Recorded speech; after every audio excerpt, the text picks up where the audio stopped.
taking the time today, and we'll start off with preparing for the tournament. And as a coaching staff, you're thinking of your goals both competitively, but also for athlete support. This might be, sitting down with the athlete who's coming back from injury. Maybe she's not going to take as many reps, not as many jumps, not as many swings. Having the discussion maybe ahead of time with her and her family can help with expectations. That way, there's not any surprises from the family and the athlete end or from the coaching end. That can be realistic about how many matches you're going to play, how many games you're going to play. Are we going to try to do some load management? Load management is also getting ready for the tournament the week there before. Teams who show up tired from hard training or the past weekend are probably not going to perform as well. If possible, tapering, limiting practice, limiting reps in that week before a tournament or showcase that's truly important can help with performance. Probably something that we do a lot in the national team levels. We make a list, we check it twice. The national teams are actually leaving this week for tournaments and eventually Olympic qualifiers. I think I counted the women's team takes 7. That's right, 7 different bags for medications, exercise equipment. So if you're fortunate to have team-based equipment, make sure that's packed. Have your athletes check everything out. I mean, we've all heard the stories. I forgot my shoes. I forgot my knee pads. But if they have specific things they need, the more that they get into that rep, the easier it is on you. And then I think we've all been in gyms where it's too hot, too cold. It's like Goldilocks. We can't find it just right. So if you're moving into a gym where the air conditioning is non-existent, making sure we've got extra fluids, salt-containing foods, to be able to change clothing, because no matter if it's hot or cold, if you're in wet clothing, that's just miserable. So those preparatory things can make a huge difference. And then from an athlete standpoint, everybody's got aches and pains. And I know that I get questions like, when do we see the doctor? When do we see the athletic trainer? And I think if there's something that's really affecting your ability to play, or you're more uncomfortable after activity, a quick check to get it looked at before you leave and have a good recovery plan for during and after tournament can help. I'm going to guess most of you drive to tournaments, and remember, there's no award for getting there first. If you stop every 2 to 3 hours, some light movement can reduce cramping and stiffness. Appropriate fluid intake can help as well. Walking into the venue, what do you got behind you medically? Are there going to be athletic trainers? Are there first aid kits? Are there defibrillators? I'm not trying to scare people, but I actually saw an athlete this morning who collapsed on the court. Without the use of a defibrillator, he may not have lived. So we were having the conversation that every time we walk into a gym now, we know where that defibrillator is. That's a device that can help restart the heart if it stops due to an abnormal rhythm. Most of the time, they should be in good view, and hopefully people who are there know how to use them. So knowing where your support is absolutely essential. If you find, we're not seeing a lot of medical support on the venue, I've had athletes and families find local sports medicine clinics for recovery and support. And then something I'm really pushing with my young athletes, and my son's actually been one who's got me on this, is meal prep. Kind of planning ahead. Hey, what are we going to eat? When are we going to eat? And who's going to create it? Knowing that ahead of time, you tend to make better choices. Gee, I'm hungry. I've just finished an all-day tournament. Most everything is closed. I'm probably going to hit the fast food. So meal prep can definitely help out. So speaking of meal prep, the night before a match, it's nice to have a balanced meal that has the main protein, carbohydrate, and fats. Again, a lower fat, higher carbohydrate diet can be helpful. I definitely like the vegetables, great for source of calcium and fiber. Fluids, including water, can be very helpful. And then for that sweet tooth at the end of the night, fruit, sugar, or yogurt can help. Then you're going to hear a recurrent theme. In addition to preparation, nutrition is sleep. So 8 to 9 hours is going to be a good training goal. And that's helpful for recovery and optimal performance the next day.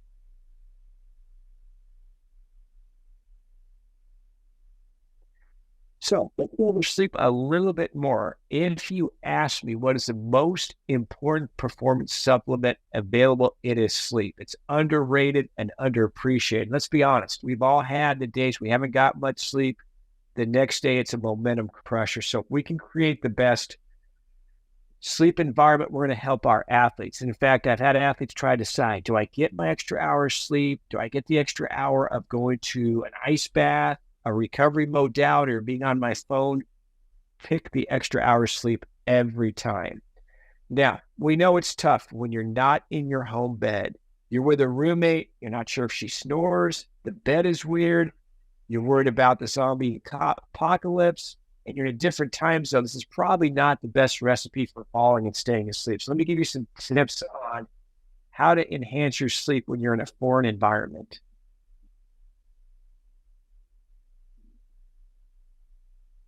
First of all, we want to try to go to sleep at about the same time every night. And I know when we travel time zones, we try to teach adjust the new time zone. So if it's 10 o'clock in the new time zone, but you're usually 7 o'clock, it's 3 hours behind at home, we still want to try to go to bed at 10 o'clock. We try to adjust to the new time zone. For those of us who enjoy our caffeine, realize it can take up to 10 to 12 hours to go away, have its effect go away. So that late afternoon or evening caffeine may not be so helpful. Try to use the hotel room or the bedroom to sleep and change. I wouldn't spend as much time on Netflix or other things that may throw off. And these are good tips for your athletes when they're at home as well. You know how kids will sometimes bring their own pillows. There's actually good science to show that if you bring something that smells normal and familiar, it can help you sleep. So kids can bring their pillows or even their pillowcases. It might remind the brain, hey, I've slept with this before and I've slept well, and it can help when you're in a foreign environment. Don't be having the clock visible. I think we've all done oh gosh, I'm going to not fall asleep. I'm going to oversleep. I keep checking the clock. That increases anxiety. If possible, reduce the blue light, the chirps, the pings, and other distractions. And then we're all guilty of charge of probably the last point, but 1 hour before bedtime, get off the grid. Tell your friends you're going on shutdown. That way, they will sleep better and you will sleep better.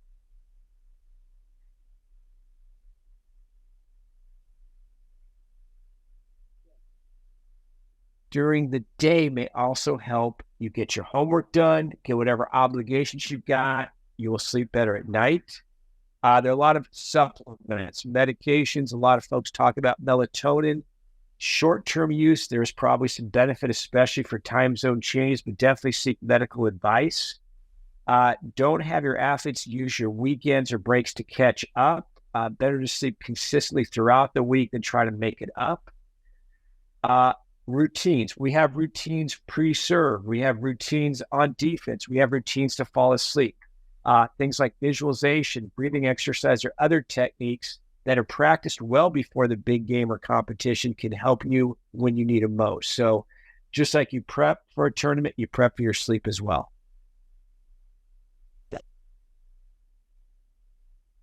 So let's assume that we've had a good night's sleep. Now we want that good morning routine. Now, if possible, you'd like to eat 2 to 3 hours before competition. That may not be realistic if you've got the first match of the day. Ideally, we're going light. We're going low fat without grease. Familiar foods. I'll tell you a little story here. Yesterday was the 15th anniversary of the U.S. men's volleyball team winning gold in Beijing, and I was there. I remember sitting in the cafeteria the morning of probably the biggest match of most of these folks' life. We were at McDonald's, and you would think, what the heck were you guys doing at McDonald's?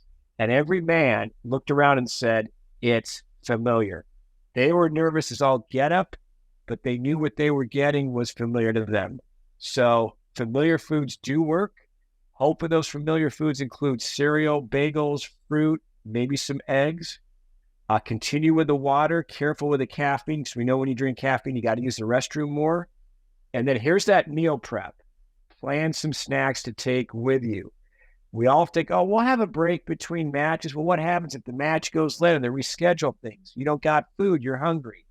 Peanut butter goes a long way as long as you're not allergic. Beef jerky can work, carrot, water. So less need to hit the snack bar and the junk food, and you feel better prepared.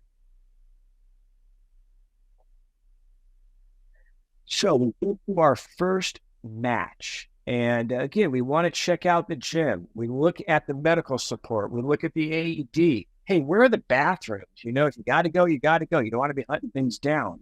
Is the gym too hot? Is it too cold? How much space between courts? Sometimes they shoehorn courts where, gee, if you step off the court, you're in somebody else's court. That's a bigger deal for loose balls and injuries to the ankle or injuries to the head. I'm glad that Jordan used Aaron Brock, one of my closest friends and mentors, on the dynamic body warm-up. So once you've got the gym, you've got your stuff ready to go, we like to warm up with the whole body. This can be crab walks, lunges with twists, walking arm circles. Honestly, we're going to do the stretching more after a match where you're warmed up and you kind of want to use that as a dynamic cool down. So we more of the whole body warm up to begin, stretching more at the end of the match or at the end of the tournament day.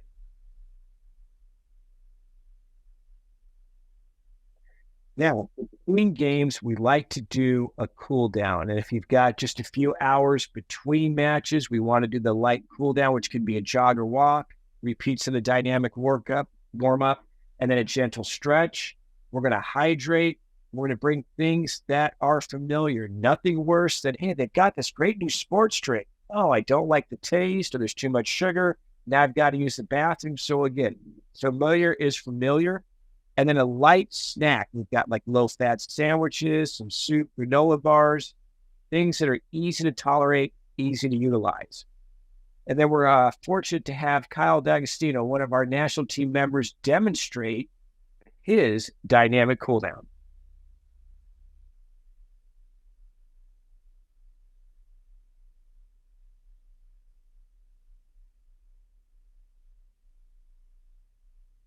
Double run back and forth, doesn't take a large distance. Karaoke, again, kind of utilizing the whole body.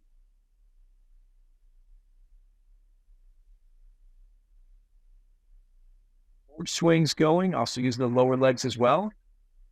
Going forward and backwards, counterclockwise and clockwise. High knee elements.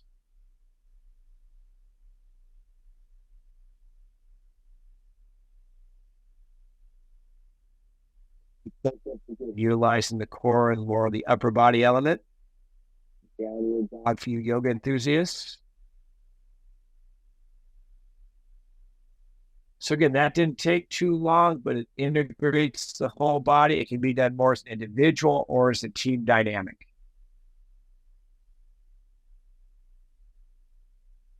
Yeah, additional time, 4 hours or more, you do your light cool down. You continue to hydrate. You're probably fortunate to have a larger meal. Again, probably higher carbohydrate for quick energy replenishment, and then get some rest. Now, the question is, how long of a nap? And I think most of the good science tells us 45 minutes, maybe an hour at most. If you nap for too long, you kind of wake up with that groggy feeling. It's hard to fall asleep at night. So that's where I tell athletes, use your timer, set it for about 45 minutes. You'll get the restorative part you want. You feel better, and you'll still be able to sleep at night. It's also good to get the legs elevated about 30 minutes. So I guess if you could sleep in that position, that'd be ideal. You kill two birds with one stone, but that will also help get rid of some of the swelling in the lower leg area.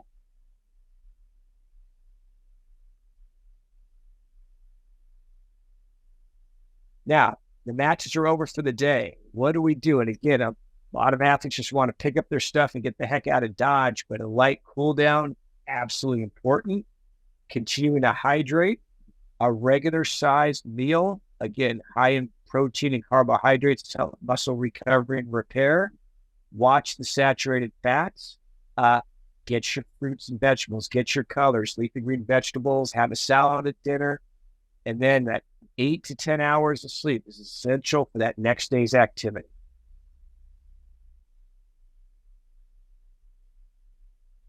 Now, question comes up all the time. Do I use ice? Do I use heat? Again, a light cool down is first and foremost. Is ice or cold better? How about heat? What we found, if you look at the literature and experience, there's really no great evidence. It's not like one is rock solid for warm up, one's rock solid for cool down. I find it very athlete dependent. So I'll ask the athlete, hey, what works for you? Some athletes love cold, some love heat. You work what works for them.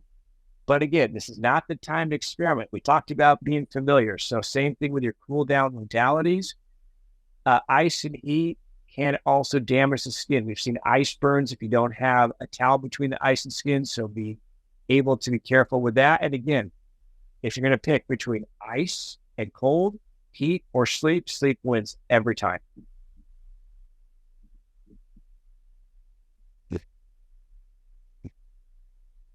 And then from a stretching and rolling out perspective, again, after that light cool down, we think that the warmer muscles can have more productive stretching results with less risk of muscle damage.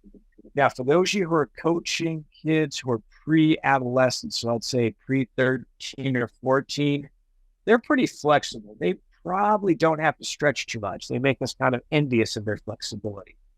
As your athletes go through their growth spurt, they're getting kind of taller, a little bit more awkward, a little bit more tight, shall we say. This is probably where the flexibility becomes a little bit more of a determination, more of a priority. Rolling out using rollers or different modalities may reduce short-term muscle tone and discomfort.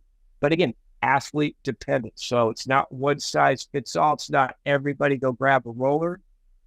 As you move up the ladder, athletes probably have more of an individualized program. If you watch our national team athletes, there's probably 12 athletes doing 12 different things, but that's what works for them. I remind younger athletes the importance, though, of working before you go home. It's not like our national team athletes show up to practice. They start practice right away. The minute the whistle blows to end the day, they're in their car.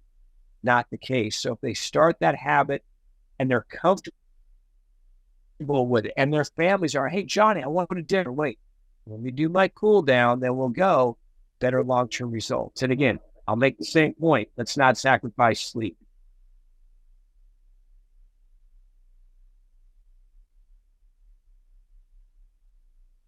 Now, we hope there's no injuries, but as we know, things can happen. If you have on-site medical support, utilize them. Ideally, they'll be able to triage, and that might save you and the family and the athlete an urgent care or emergency room visit. If they feel that one is needed, they can refer you to a trusted location. Now, one thing I ask, and this is tough because all athletes will go away, they'll come back. Yeah, I had some x-rays done. And, well, here's the report. We're visual people. We want to see the actual images. So make sure the family or you get electronic copies or screenshots of anything to share with the team back home. Get copies of whatever reports or labs you can get. And then as much as possible, get in touch with your local sports medicine team. That way they can follow up immediately when you get home. Now, we don't expect coaches to be medical professionals. You don't expect to be a coach. You won't want that to happen. But if you're trying to make a decision, don't guess. If there's any doubt in your mind, sit the athlete out. We all know how much time and money goes into the planning and the arrival at a tournament, but health comes first. So if the parents are there, engage them. If they're not, don't be afraid to reach them by phone. But at all times, any doubt, sit the athlete out. Get appropriate medical support.